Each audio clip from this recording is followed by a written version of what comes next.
Muy bien, buenas tardes. Bienvenidas y bienvenidos. ¿Me confirman si se escucha, chicos? Buenas tardes, señor. Sí, sí se escucha. Ok, gracias, Isela. Bien, vamos el día de hoy, pues siempre a trabajar, ¿verdad? Un nuevo contenido, pero también vamos a trabajar en un nuevo contenido socioemocional. En este caso, pues vamos a hablar de la familia. Voy a presentarles un video acerca, una reflexión, ¿verdad? Acerca de la familia, para que ustedes pues la puedan verificar, la puedan ver y me den su opinión al respecto.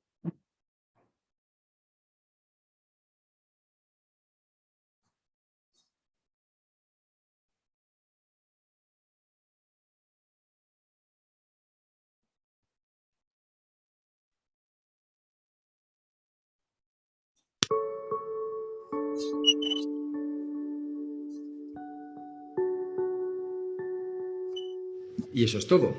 Espero que ahora conozcáis un poco mejor a qué nos dedicamos los bomberos, además de apagar incendios.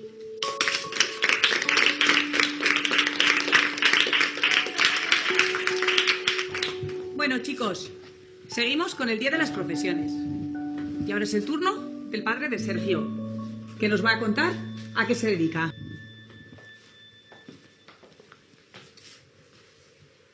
Hola, soy Roberto, el padre de Sergio. Y bueno, yo ahora mismo estoy en paro. ¿Y qué profesión es esa? Bueno, pues digamos que ahora mi trabajo es buscar trabajo. Vamos a ver, ¿os gusta el fútbol, verdad? Sí. Bien, pues imaginad que estáis perdiendo 4-0, pero que todavía no ha terminado el partido. Así que tenéis dos posibilidades. Una, daros por vencidos. Y la segunda, esforzaros todavía más e intentar remontar. ¿Vosotros qué haríais? Remontar. ¿Cómo? Remontar. Yo metería 5 goles. Y yo me los pararía a todos. Muy bien, pues eso es lo que yo estoy haciendo. Intentar remontar. El adversario es muy duro y hay que dejarse la piel. Y hay que hacerlo lo mejor posible. Y para eso hay que esforzarse todavía más. La clave está en jugar unidos. Atacar todos y defender todos. Porque para ganar hay que jugar en equipo. Y por eso yo tengo el mío. Tú eres delantero, ¿verdad? Y tú eres portera, ¿no? Y yo defensa. ¿Veis? Todos formáis parte del equipo de la clase. No estáis solos. Todos sois un equipo. Y os ayudáis para ganar. Pues bien, en la vida hay un equipo más importante. ¿Cuántos de vosotros coméis a diario con vuestros abuelos? ¿Cuántos venís al cole acompañado por vuestro hermano o por vuestra hermana? ¿Y cuántos tenéis un hermano mayor que ha vuelto a vivir a casa?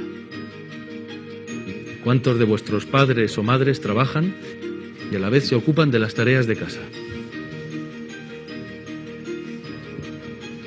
Ahora somos muchos los que estamos jugando el partido más difícil de nuestras vidas y necesitamos de un equipo para remontar. Y yo tengo un gran equipo, mi familia, porque me animan cada mañana para levantarme, porque me sacan una sonrisa cuando estoy triste o me aguantan el mal humor cuando tengo un mal día. Todos arrimamos el hombro y nos ayudamos en todo lo posible. Porque sin los abuelos, los hermanos, los padres, las madres, incluso todos vosotros, muchos de nosotros perderíamos el partido. Lo importante no es el puesto en el que se juegue, sino el esfuerzo de cada jugador. Porque pese a las dificultades, si el equipo está unido, nunca abandona. Porque siempre se puede remontar.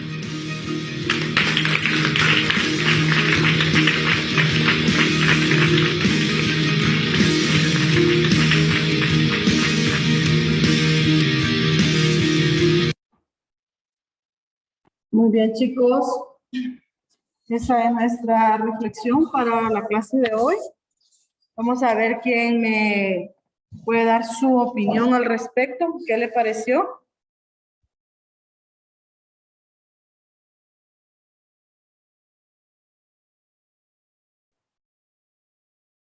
Pues a mí me pareció como muy bueno el mensaje y todo, pero es como de lo que dije, es como relacionado a una cosa que dijimos en la clase pasada sobre lo mismo de la familia, que la familia está para apoyarnos en momentos difíciles y animarnos así y pasarlos con momentos buenos.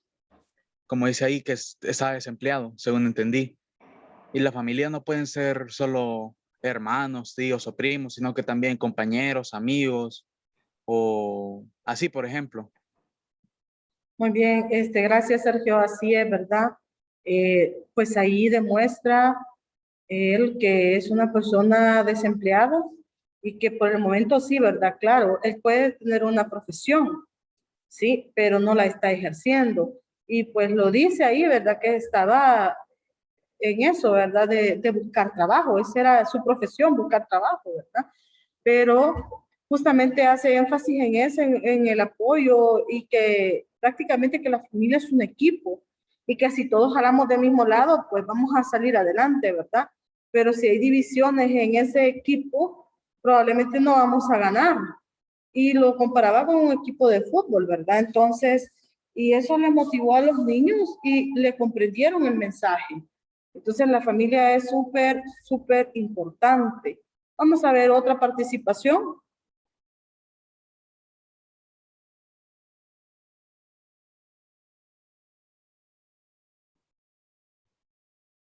Vamos a ver, chicos.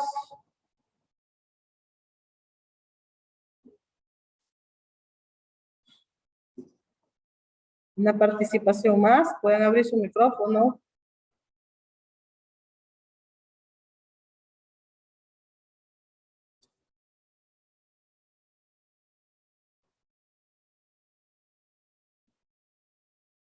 Paola Deras.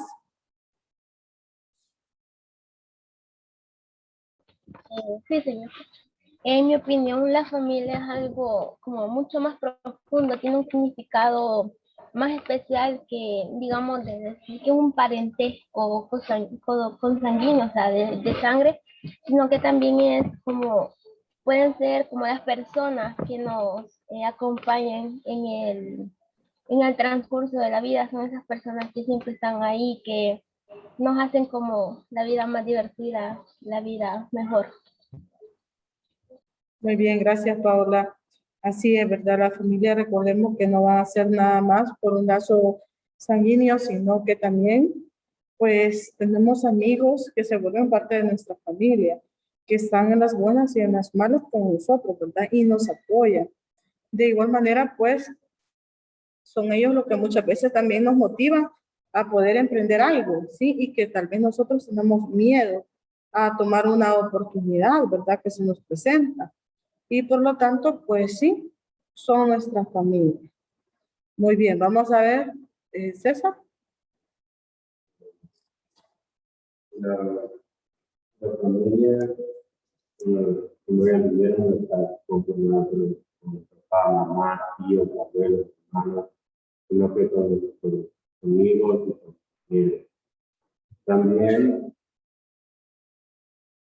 desde que nacemos, nuestra familia nos lleva por un buen camino, nos enseña que nos malos, ya que nos vamos creciendo, tomamos nuestras decisiones y les preguntamos a nuestros amigos, quiero hacer, si por ejemplo, ingeniero mecánico, ellos nos van a apoyar en nuestras decisiones y también si estamos así tristes, ellos nos van a como a consolar y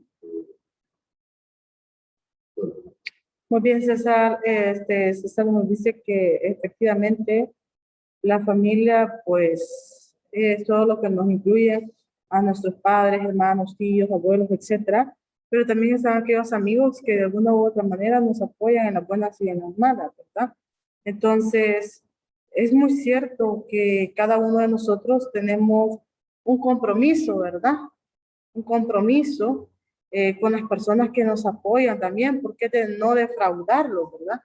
Ahí pues ponía el ejemplo César de que cuando se elige una carrera, por ejemplo, en la universidad, ellos le apoyan, ¿verdad? Y están ahí constantemente apoyándole en las buenas y en las malas.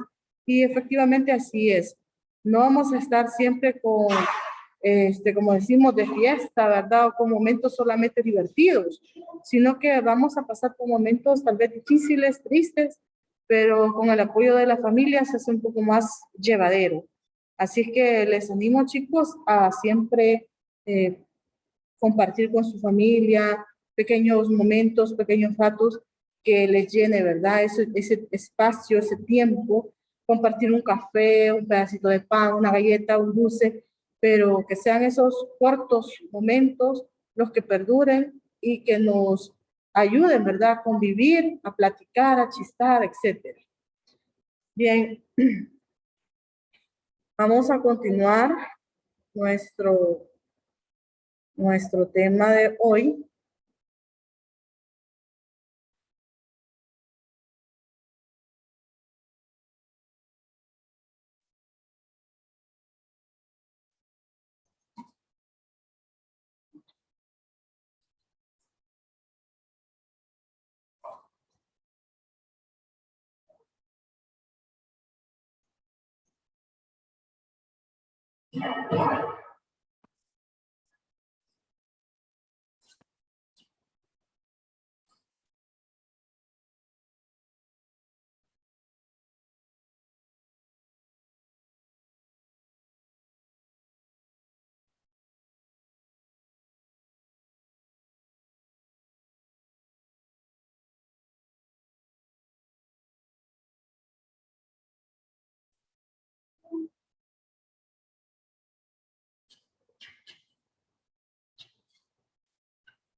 Muy bien, ahí tenemos nuestro contenido.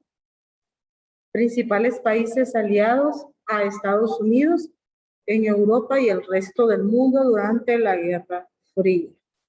Nuestro indicador de logro caracteriza y explica con criticidad el rol de Estados Unidos y sus aliados durante la Guerra Fría.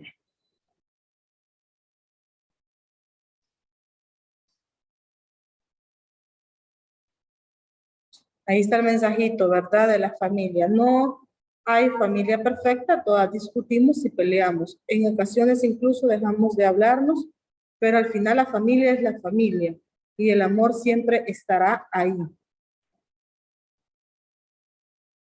Bien, nuestros principales países aliados a Estados Unidos en Europa y el resto del mundo durante la Guerra Fría, tenemos que ante el mismo fortalecimiento del poder de la URSS, en Europa del Este, Estados Unidos inició una serie de acciones que la llevó a consolidarse en Europa del Oeste. En 1947, el presidente Truman, en un discurso ante el Congreso estadounidense, ofreció ayuda a cualquier país que se enfrentara a la amenaza del comunismo, en lo que llamó la política de contención al comunismo. O sea que su ofrecimiento era así ayudar a todos estos países. ¿Para qué? Para poder erradicar y eliminar el comunismo. Y así pues Estados Unidos avanzaba con el capitalismo, ¿verdad? Porque de eso se trataba lo que era la Guerra Fría. Bajo este esquema se implementó el Plan Marshall de ayuda para la recuperación económica de los países de Europa del Oeste, creando al mismo tiempo los mecanismos de colaboración entre Estados Unidos y los países beneficiados. En 1949, pues Estados Unidos firmó el Tratado del Atlántico Norte con Canadá, Reino Unido, Francia, Italia, Noruega, Dinamarca, Islandia, Bélgica, los Países Bajos, Luxemburgo y Portugal. En el 50 se confirmó la alianza militar permanente llamada Organización del Tratado Atlántico Norte, más conocido como la OTAN. Y en el 47, pues América Latina aprobó un tratado llamado el Pacto de Río, que definía el ataque a cualquier Estado americano como una agresión a todos y demandaba medidas colectivas para rechazarlo. Ojo, que imagínense que Estados Unidos, claro está, buscaba implementar el Plan Marshall para poder recuperar la economía en estos países de Europa, ¿verdad? Pero sin embargo, también su objetivo era que estos le ayudaran a frenar el comunismo. Por lo tanto, él también buscaba ayudarle, ¿verdad? Era como una estrategia. Luego, en marzo del 48, se dio en Bogotá, Colombia, la creación de un organismo, la Organización de Estados Americanos, conocido como la OEA. Y pues los Estados miembros se comprometían a mantener una solidaridad continental junto con los principios de democracia, cooperación económica, justicia social y los derechos humanos. Tenemos el rol de los Estados Unidos y sus aliados durante la Guerra Fría. Prácticamente llevó a Estados Unidos a cambiar su tradicional política de aislamiento y establecer lazos con otros países a través de las alianzas internacionales. En el 47 pues firmó el Tratado del Río con 20 países latinoamericanos, ¿verdad? Y pues eso hizo que Estados Unidos lógicamente se viera como una de las superpotencias que también implementó varias políticas económicas para ayudar a aquellos países que habían quedado como destrozados a partir de los resultados de la Segunda Guerra Mundial. En el 51, Estados Unidos constituyó una alianza militar, el ANZUS, Tratado de Seguridad del Pacífico, integrado por Australia y Nueva Zelanda. Ese mismo año se firmó un tratado de defensa con Japón, la detonación de la bomba atómica por los soviéticos y el inicio de la carrera espacial al poner el primer satélite artificial en el espacio, creó en los Estados Unidos una sensación de inseguridad. Por ello, la política de Estados Unidos proponía regresar a los soviéticos a sus antiguas posiciones y amenazarlos con el uso masivo de sus armas nucleares. Esta política cambió en vista de la capacidad del ataque de los soviéticos. Los estadounidenses volvieron a cambiar su política, que llamaron respuesta flexible, la cual buscaba impedir un desastre nuclear mundial. O sea que viene Estados Unidos y sí, ¿verdad? Estaba en contra de lo que era la Unión Soviética, pero sin embargo Estados Unidos se da cuenta que también no solamente ellos podían hacer grandes daños a lo que eran los soviéticos, sino que los soviéticos también estaban bien preparados en armamento y en armas nucleares como para poder responderle a Estados Unidos. Por lo tanto, se iba a generar mucho caos y mucho desastre, ¿verdad? Con la llegada a la presidencia de Ronald Reagan, se realizó el mayor rearme desde la Guerra Mundial. Además, en el 83 se inició una política contra la URSS, en la que esa nación era definida como un imperio del mal, y se promovió la doctrina Reagan, una política de intervenciones militares para derrocar regímenes marxistas en el tercer mundo. ¿Quiénes formaban parte del tercer mundo? Los países subdesarrollados, ¿verdad? En los cuales pues había conflictos bélicos internos y lógicamente la URSS pues había intervenido ayudando a los guerrilleros y también Estados Unidos ayudaba a los gobiernos porque defendía el capitalismo. Y es así como también vemos que intervinieron ambas potencias en el conflicto bélico interno en este caso, de El Salvador, ¿verdad? Para poder prevalecer y poder dar a conocer sus ideas también. Bien, chicos, voy a presentarles un pequeño video para que comprendamos un poco mejor lo que estamos, pues, hablando respecto a lo que es la Guerra Fría.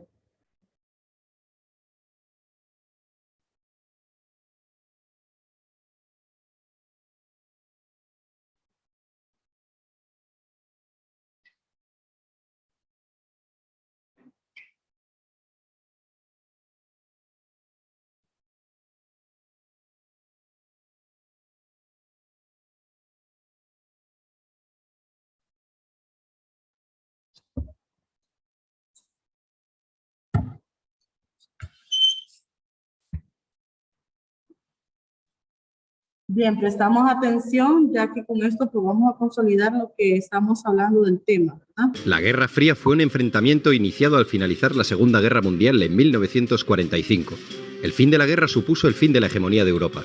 Dos potencias tomaron el relevo: Estados Unidos y la Unión Soviética, liderando dos bloques con sus propias alianzas y estados satélites: el llamado bloque occidental capitalista y el bloque del este comunista. ¿Por qué se llamó Guerra Fría? Porque ninguno de los dos bloques tomó nunca acciones directas contra el otro. No fue una guerra al uso, aunque sí hubo conflictos derivados y guerras subsidiarias. Las razones de este enfrentamiento fueron esencialmente ideológicas, políticas, económicas y propagandísticas. La Unión Soviética financió y respaldó revoluciones y gobiernos socialistas, mientras que Estados Unidos también dio abierto apoyo y propagó desestabilizaciones y golpes de Estado en Latinoamérica. Los antecedentes de la Guerra Fría los encontramos antes de 1945, concretamente en 1917, tras el triunfo de la Revolución Rusa, de la que Rusia emergió como el primer país socialista. Este fue uno de los primeros eventos que provocó erosiones considerables en las relaciones ruso-estadounidenses. Los soviéticos defendieron que el capitalismo debía ser derribado por la fuerza para ser reemplazado por un sistema comunista. Los capitalistas americanos, tras el estallido de la Revolución, ayudaron al Ejército Blanco durante la Guerra Civil Rusa.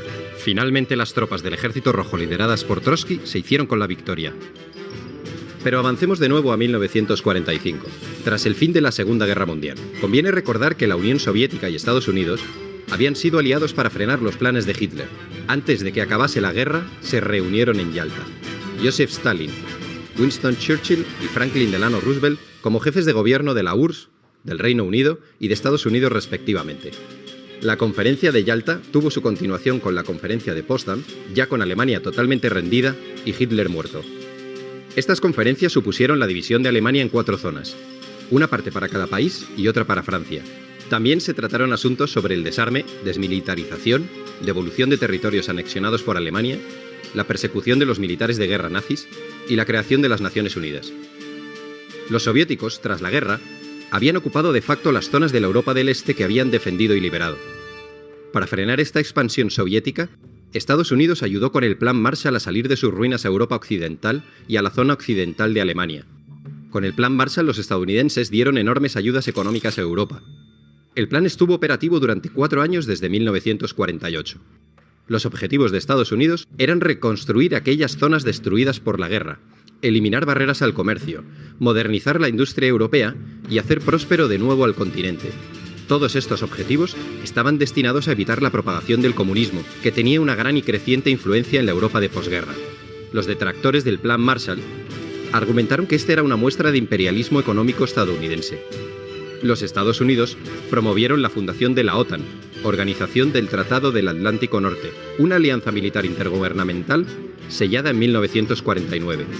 La organización constituía un sistema de defensa colectiva en la cual los Estados miembros acuerdan defender a cualquiera de sus miembros si son atacados por una facción externa. Las naciones rivales, para contrarrestar la fuerza de esta alianza, firmaron el Pacto de Varsovia en 1955. Finalmente, Berlín, Europa y el mundo quedaron divididos por el telón de acero. Esta expresión es de Churchill. En 1949, el Ejército Rojo de Mao Zedong se proclama vencedor de la Guerra Civil China tras derrotar a los nacionalistas del Kuomintang, que contaban con el respaldo de Estados Unidos. Inmediatamente, la Unión Soviética establece una alianza con los vencedores que habían creado un nuevo Estado comunista con la denominación de República Popular China. Al año siguiente, Stalin se vio sorprendido por la participación de tropas estadounidenses en la defensa de Corea del Sur, que había sido invadida por los comunistas de Corea del Norte. El alto el fuego llegó en 1953. Stalin había fallecido ese mismo año. Le sucederá Nikita Khrushchev. Volvamos al telón de acero en Europa. En los 5 años posteriores a la Segunda Guerra Mundial, un total de 15 millones de personas emigraron del este al oeste. Este hecho hizo que el bloque soviético llevara a cabo un bloqueo efectivo de la emigración en 1950. Hubo un control férreo de pasaportes para que la gente no se pasase de un bloque a otro. La frontera en Berlín, ciudad que estaba repartida, era un coladero, y muchas personas se pasaban del lado comunista al lado capitalista. Este hecho hizo que se construyese el Muro de Berlín en 1961. Conviene recordar que Alemania estaba dividida tras la guerra en 2 Alemanias: la República Federal Alemana con capital en Bonn y la República Democrática Alemana con capital en Berlín. Esta división del mundo en 2 bloques se sostenía por el riesgo de que las potencias se aniquilasen unas a otras en una guerra nuclear, lo que obligó a ambos frentes a actuar con mucha cautela en las zonas más conflictivas. Solo en una ocasión estuvo a punto de estallar el conflicto, tras el derrocamiento del militar Batista en Cuba por parte de Fidel Castro.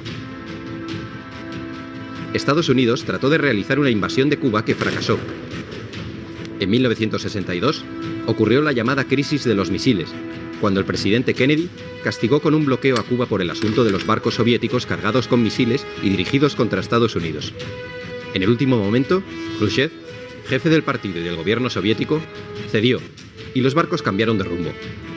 Estados Unidos también había entrado en la guerra del Vietnam, que a la postre acabó siendo otro duro revés en la historia norteamericana, una experiencia de fracaso, desgaste y frustración.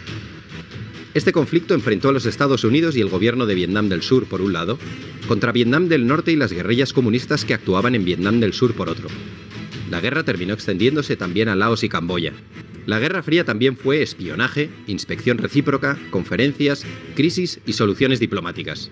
Y no nos olvidemos de la carrera espacial, una competición entre Estados Unidos y la Unión Soviética que derivó en una exhibición de poderío y musculatura. Los rusos pusieron en órbita el satélite Sputnik en 1957. Inmediatamente los americanos respondieron con su Explorer 1 en 1958. Era una cuestión de prestigio. Cuando los rusos enviaron a su primer hombre al espacio, los americanos les mojaron la oreja enviando una nave tripulada a la Luna. En 1980, Reagan ganó las elecciones con la promesa de incrementar el gasto militar y enfrentarse a los soviéticos en cualquier lugar que fuera necesario. Tanto Reagan como la recién elegida primera ministra británica Margaret Thatcher denunciaron sin cesar la ideología comunista. Reagan calificó a la Unión Soviética como el imperio del mal y predijo que el comunismo acabaría en el montón de cenizas de la historia. A principios de 1985, el anticomunismo visceral de Reagan se desarrolló en una postura conocida como la doctrina Reagan, en la que además de la contención, abogaba por el derecho de los Estados Unidos de subvertir y derrocar los gobiernos comunistas existentes. Finalmente, en 1989, cae el muro de Berlín y supone la definitiva apertura de fronteras entre ambos bloques, el desmembramiento del bloque comunista y el final del telón de acero y de la Guerra Fría. Tras la caída, la tensión entre los países del antiguo comunismo y los capitalistas se acabaría diluyendo. De hecho, actualmente, la mayoría de los estados del antiguo bloque comunista han acogido las políticas e ideologías del mundo capitalista.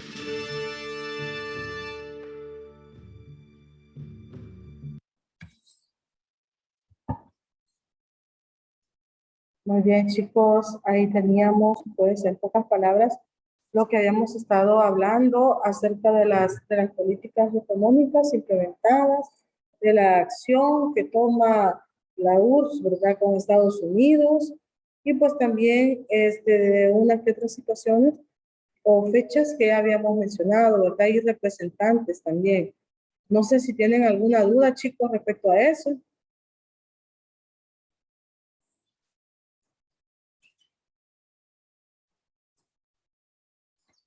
Hola, chicos, ¿hay dudas?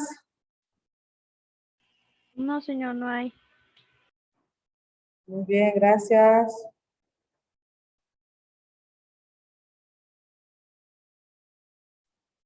El día de mañana, pues vamos a ver el siguiente contenido, ¿verdad?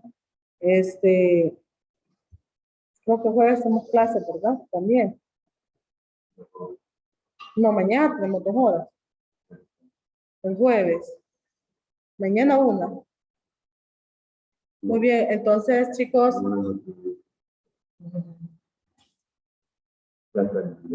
El día viernes el día viernes por la Feria Española, pues no tendríamos clases. Por lo tanto, pero el viernes solamente es una. Sí, mañana no tenemos hasta el día.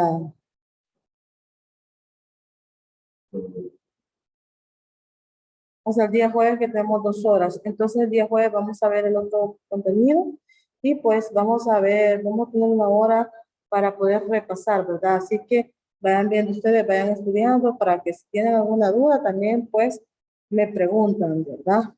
Bien, chicos, eso ha sido todo. Si no hay dudas, pues llegaríamos hasta aquí. Tengan una feliz tarde, cuídense, bendiciones. Hasta la próxima clase. Gracias, señor. Feliz día. Gracias, igual, cuídense.